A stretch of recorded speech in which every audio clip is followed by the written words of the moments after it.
What's happening, everybody? Welcome. Today is Wednesday. It's September 14th, 2022. My name is Jeremy, and this is my first cup.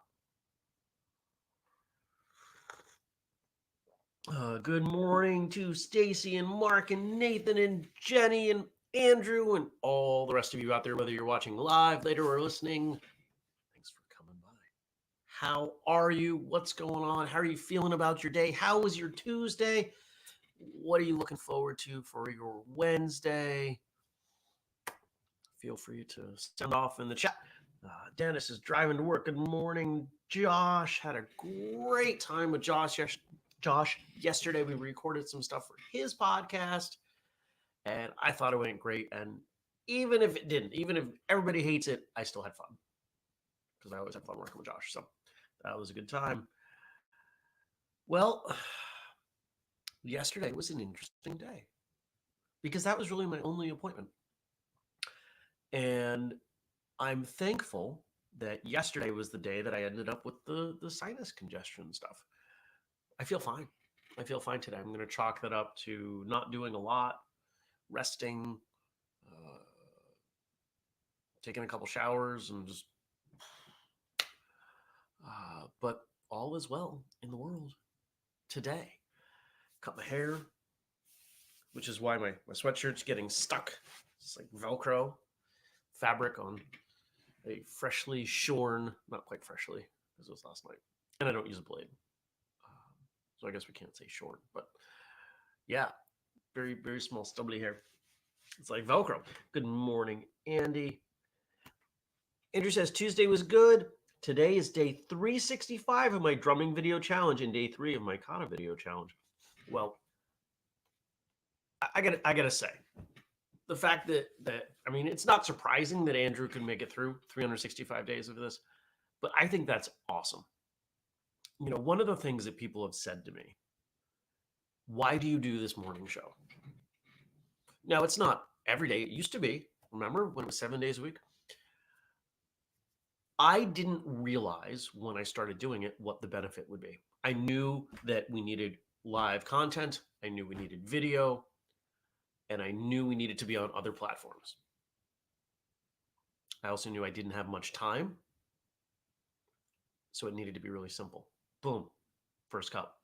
Now, if you go back to the beginning versus now, you can see the show is not so different, but I am.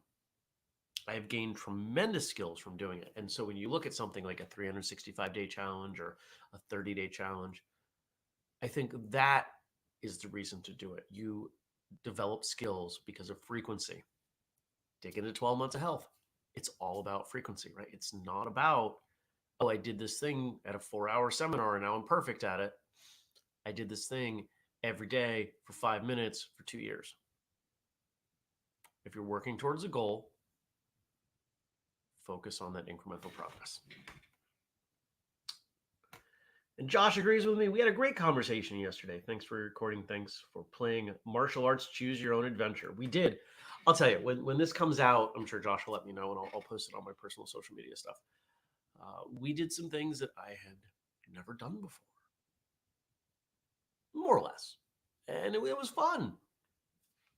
If you guys aren't listening to the 13th Hour podcast with Josh, you should. He does some really interesting stuff. He's got a really great creative mind. I appreciate it. Jenny's asking Andrew, could you do a kata while drumming to make it count for both videos? Well, 2 sticks. I mean, there's a screama. If somebody hasn't made like an eskrima like form coupled with drumming, somebody needs to do that. And I would imagine learning drumming is harder than learning the basics of sticks. Andrew, I don't know how much you know about sticks, but if you want to make that video, I will certainly teach you the little bit that I know so you could do it. Because that would be super fun. Especially if you had like a full drum kit around. Yeah, that'd be fun. And he replies, I could do it while beatboxing. All right, Andrew, if you know how to beatbox and I didn't know that, I'm disappointed because that's something that I would want to know. If any of you can beatbox, I need to know that. There are certain things that I need to know about people and what they can do. That's definitely one of them. I cannot. I want to be able to. I cannot. And Stacy is right there for me. Tell me good taiko doesn't have a quote form in it.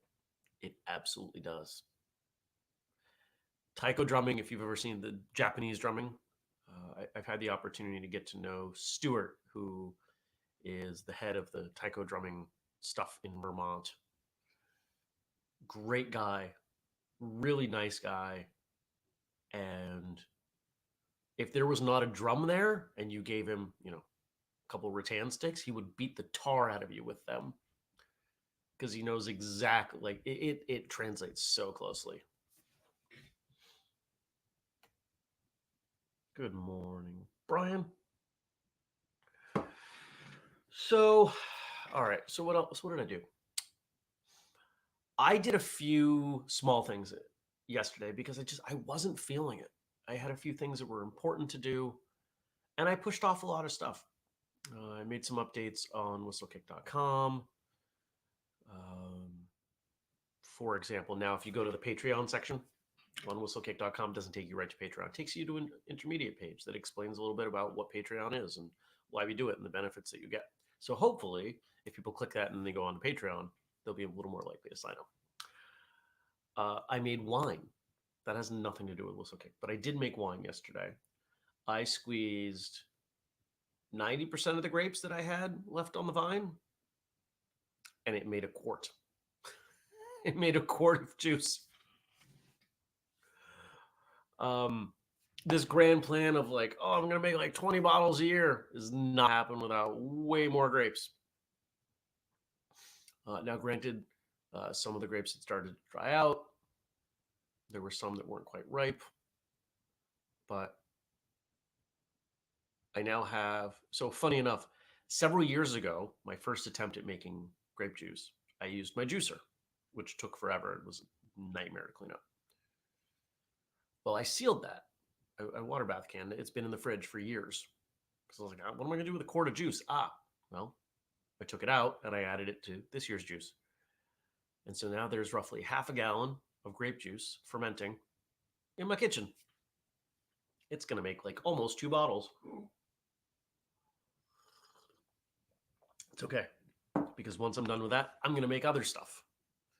I am potentially going to pursue I have this interesting idea for a new type of alcohol that involves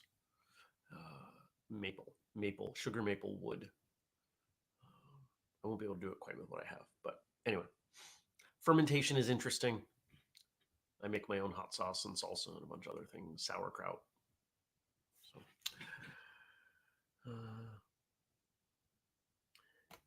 and Stacy's right. Sadly, more grapes equals more birds. Yeah, that's quite true. On my fall list, maybe it's even my winter list, is to go around and find all the bird nests and take them down. Because there are quite a few in awkward spots that I really don't want to be there. Perched over lights and things. About yesterday, Jenny trained yesterday morning. Had a great conversation with my instructor afterward.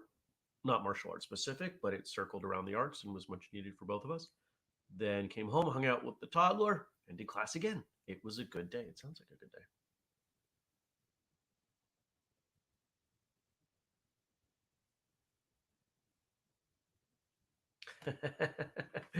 So Josh asked, and if any of you have read the novel that I wrote, Faith, you might have asked yourself this question.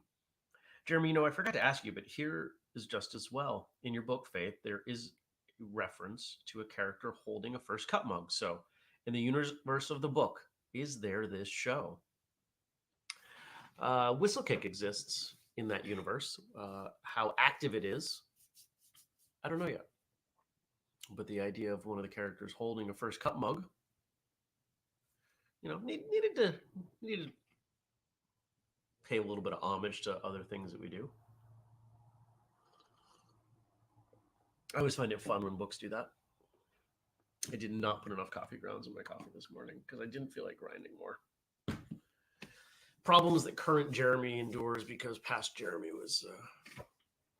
wasn't feeling it. So what am I doing today? Today's Wednesday. I got one meeting. Dinner with a friend. I have dinner with a friend tomorrow too. My social calendar is filled up. It's crazy. Just things around the house. I gotta clean up a little bit. The housekeeper's coming, and she's gonna walk in and go, "What do you want me to clean? There's stuff everywhere." So we'll fix that after the show. But simple stuff from my desk. I spent some time yesterday thinking about what has become a very blurry physical life around training and work and my home and sleep and relaxation and entertainment and everything. And it's all really blurry. And I think I need some better boundaries because, as I've said before, we define ourselves by the boundaries around us. And I'm not good at holding boundaries for myself. So I need to create some physical boundaries. Like, I think that heavy bag needs to go out to the garage, the warehouse.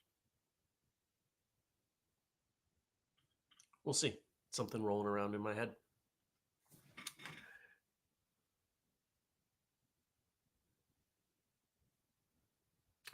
Stacy, you are doing great.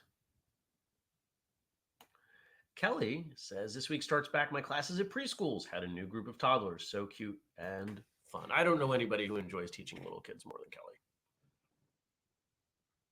Armies of them. And they're all over the place. And somehow she can bring some order to the chaos. I look at it and I think, oh, I can't do this. This is not my skill set. But speaking of skill sets, there's a transition for you. Frank, with his wonderful ability to make sure we always have great stuff to talk about, gave us something to talk about. Now, I will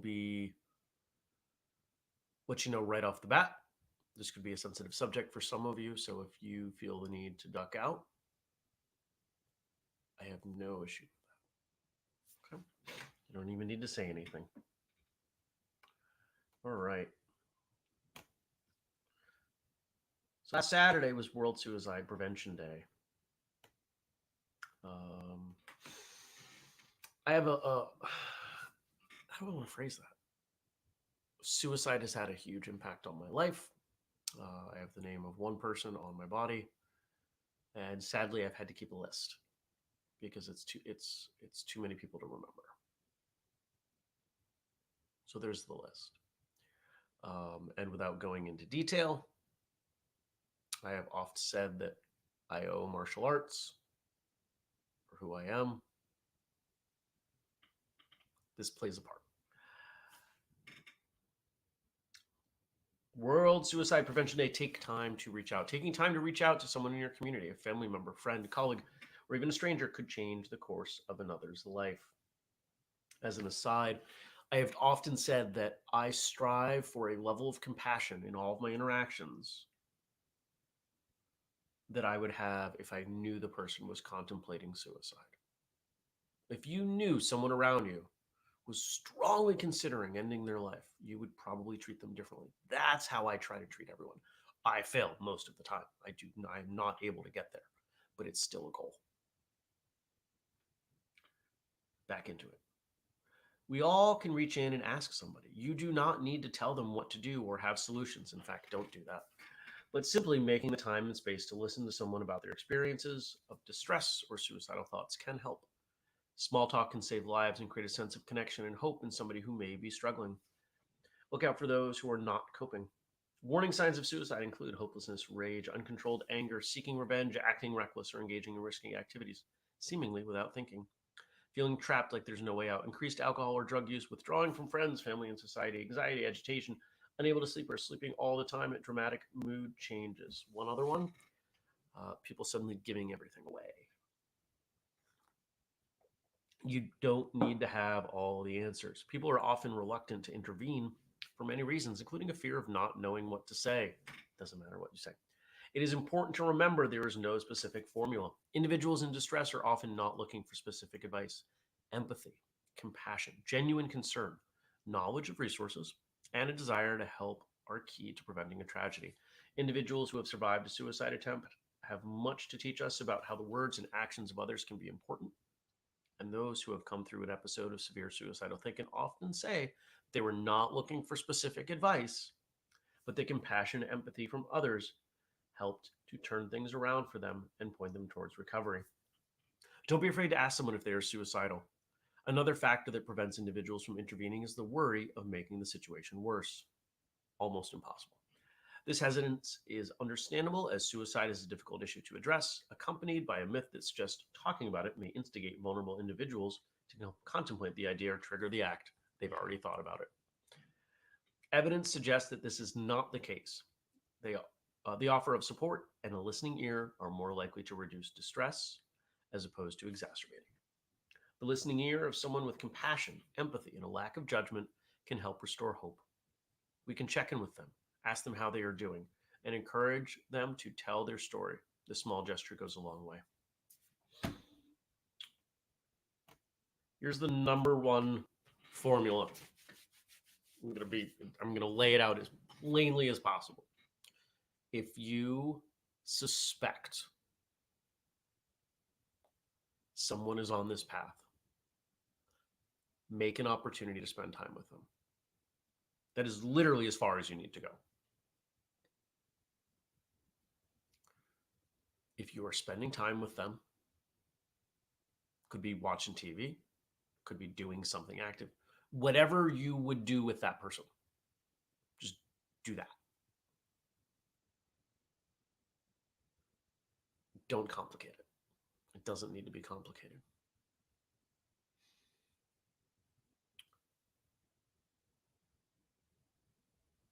It is likely that some of you in this chat have saved someone's life by doing just what I outlined and not realized it.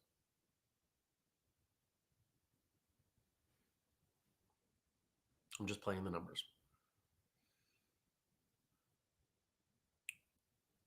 We, especially in Western society, try to complicate everything. We try to get overly detailed, and we want to fix the problem. You can't fix someone else's problem. This problem, you can't fix this. So if you can't fix it, what is the alternative? What are you trying to do? You're trying to provide support so they can have the time to fix it themselves. This is one of the reasons when people start, when people get really down on drug addicts. To me, it's a very similar thing. People feeling like there's no better choice. Sometimes it's circumstantial, sometimes it's a chemical imbalance, combination. Doesn't matter. Doesn't matter where it comes from, at least in the context of this conversation. What matters is that that person has a glimmer of hope. So all they need is a little bit of hope. Because it's not no hope, all the hope. It's no hope, some hope. So if you can create opportunities where there's some hope, the world looks really different.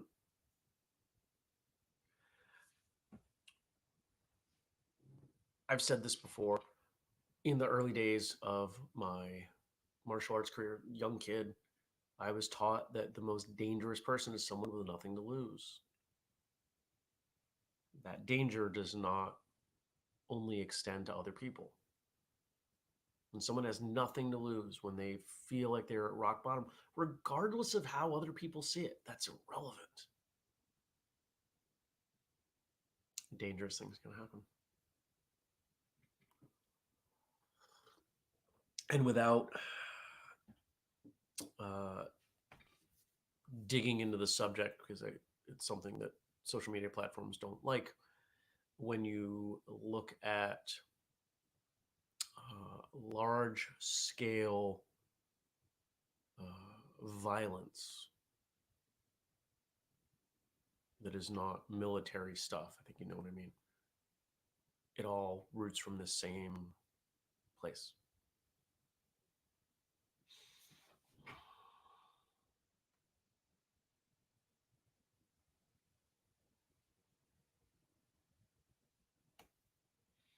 Jenny says many times a warning sign is when a person appears to be coming out of a depressive or suicidal state because they're actually accepting the decision to act and they are at peace with the thought that everyone around them will be fine without them.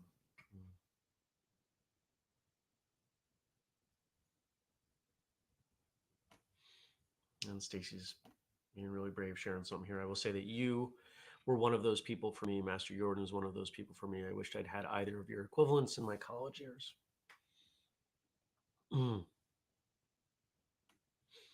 Kelly says, so I often tell people Taekwondo saved my life, and it's true, as did teaching kids. I couldn't go through it and put kids through something like that.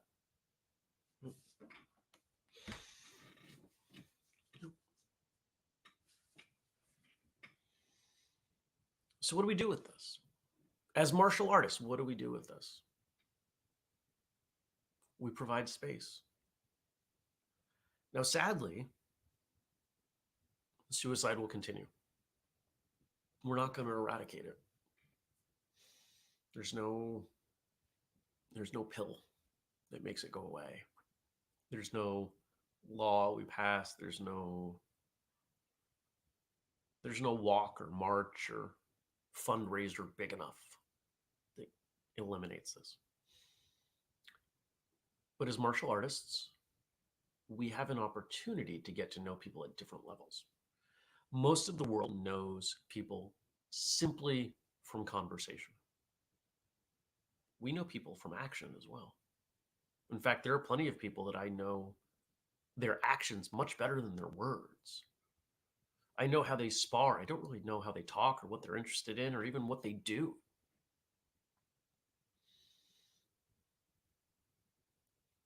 Sometimes that can be a greater insight into something being different. There's also something to be said for offering an ear when someone doesn't know you well.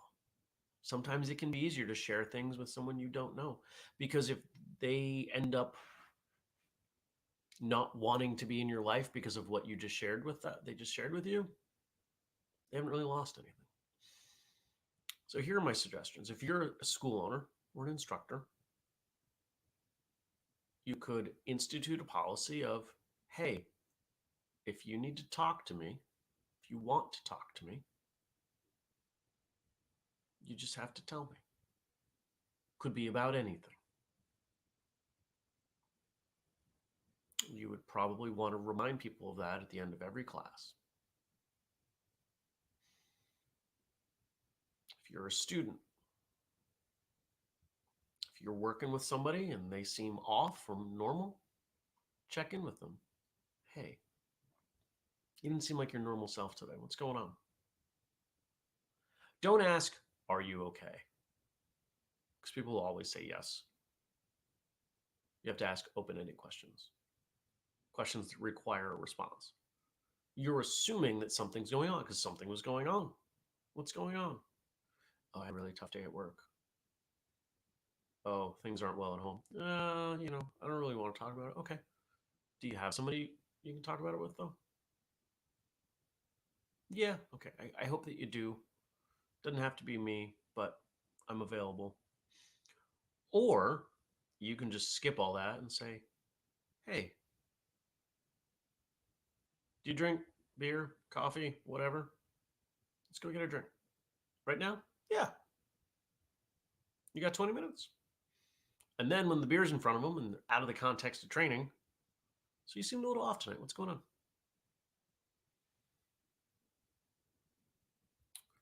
A lot of times when I have social engagements, it's stuff kind of along these lines.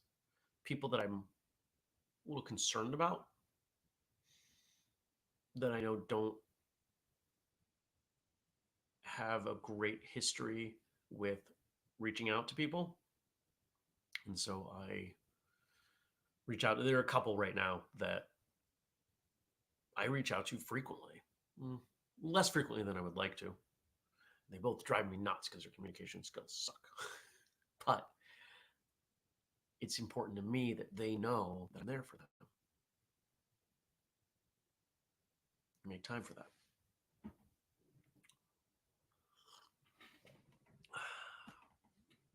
Josh says, I work with suicidal people almost every day. There's lots of things people feel compelled to do. In the end, I think that all you can really do as an outside party is extend the fuse a little longer. So that split-second decision to act, as opposed to just thinking about suicide, is a little longer than it might have been. And that may be enough. Very well said. Much more articulate than I had put it. Thank you, Josh. Gad says, I wouldn't be the person I am now without Taekwondo. It also saved me from going to a darker place I was already in at one time. Whistlekick also helped me find courage again. Thank you. You know, I've said from the get-go, our entire mission here is around providing what martial artists want. Content, training material, clothing, accessories, training equipment, whatever. If you're a martial artist, traditional martial artist, we're going to make whatever we can that keeps you training. If you decide to stop training for whatever reason or whatever, in whatever way, we didn't provide something to you. I'm not naive enough to think that we're going to keep 100% of people training, but it doesn't mean we won't try. Okay. And so lastly, I'm going to leave you with this. If you need to talk to me, if you want to talk to me, that door's always been open. It will remain open. I am busy. I cannot promise that my availability is what you might want it to be.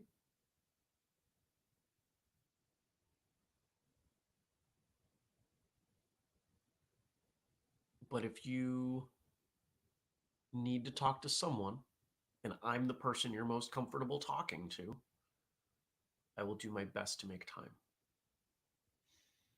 And I hope, as Josh said, extending the fuse, I hope knowing that I am willing to would give you a little bit of time.